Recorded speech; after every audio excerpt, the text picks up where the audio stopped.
Pourquoi Michel a venu la petite côte là nous fait ça? Pas de problème. On va se séparer. On va quitter ici. Autant de m'gain virus. On va manger dans la rue, Michel. Viens manger, on va mettre vin. On va manger. On va manger pour pas baou. Mais quand même pour ça, je mal pour pas faire mal pour. Qui a fait quoi?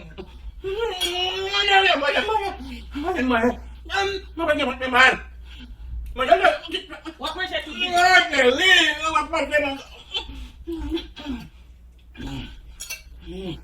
Vai duas vezes eu não vou me matar mal. Tu tá aqui o pé do pé. Querido. Nunca mais você não vai ter marido, eu não vou de mim. Não mais ele fazer lá para ele mais água. Isso só te bate mate. Oh, mon Dieu. Sans courir là, votre fait mal seulement. Tu dis ça bon oui. Je m'en dis bon, là, bon bouillir quand même.